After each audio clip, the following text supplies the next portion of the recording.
So next vlog natin o video is yung Wilson's Law at saka Falklands Law.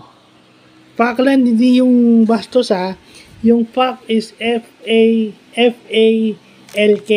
then land. So yung Wilson's Law, yun yung lagi ko sinasabi sa mga mini-mentor ko, mga tinuturuan ko, even sa mga estudyante. Wilson's Law states that if you prioritize knowledge and talent, money will come.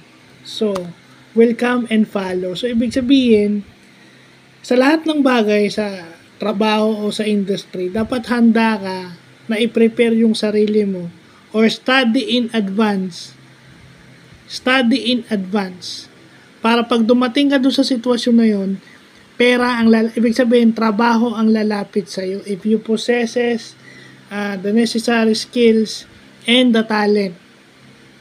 Kasi, yung talent, natural na sa'yo yan. Yung skills is yung natututunan at yung napapractice araw-araw. So, yun yung Wilson's Law. Di ba? Yun. Kasi, computer science ka. Saan ka nakakita ng comsci na puro ka coding, puro ka tech support, pero yung graphics, hindi mo binibigyang pansin. Paano kung i-assign ka sa graphics? Ano sasabihin mo? May panahon. Paano sabihin, yung graphics na yon hindi na sila kukuha ng iba kasi sa'yo na ibabayad. Kumbaga, sa'yo na yun. Extra income mo na yun. At flexible naman yung schedule mo, di ba? May araw ka lang, halimbawa, kasi ikaw talagang gusto nilang humawak, may araw ka lang kung kailan ka mag-graphics, extra income mo yun. Kumbaga, honorarium mo yun, tatanggihan mo. Diba? Ba't ka tatanggi sa grasya na ibinibigay sa'yo ng company, may tiwala ka? That is if you possess knowledge and talent.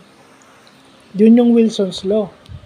So ito namang Falklands Law, F-A-L-K, hindi yung bastos, di ba?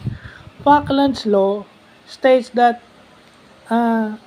postpone decision making unless you need to decide. So ito yung kadalasan na nagpapa-stress sa mga tao. Okay? Sa Wilson's Law, you prepare. Prepare ka lang muna, pero hindi ibig sabihin na magde-decision ka na agad. You're only preparing in case. Pero hindi ibig sabihin na pag nag-aaral ka ng graphics, magpo-proceed ka na o lilipat ka na sa field ng graphics. You're just getting ready. So, related yung Wilson's Law at saka yung Falklands Law. Sa information technology, kasi coding, tech support. Sa tingin nyo ba, yun lang? Network administrator, database administrator, yun lang? Tandaan nyo, wala kayong major pag kinuha nyo Bachelor of Science in Computer Science o Bachelor of Science in Information Technology.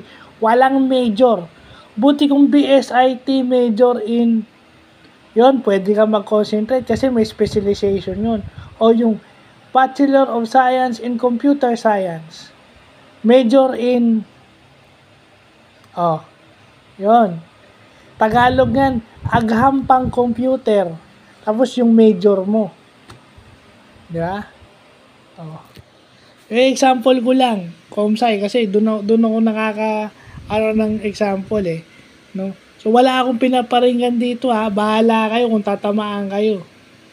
Kasi yung mga tao na yung iba feeling natuto lang doon sa field na yun porket may natututunan sila, hindi na sila nag-explore ng iba. Lagi nilang sinasabi, pag darating na lang. Paano kung nandyan na? Hindi ka prepared. Kumbaga, pag-aaralan mo lang yun kapag nandyan na, which is mali. Dapat kung may oras ka na i-prepare yung sarili mo unti-unti. Kasi pera yun Paano kung madalian, tapos hindi ka handa? Di anong mangyayari? Tatanggalin sa iyo, ibibigay sa iba kasi hindi ka prepared. So, sayang. So, yun lang po.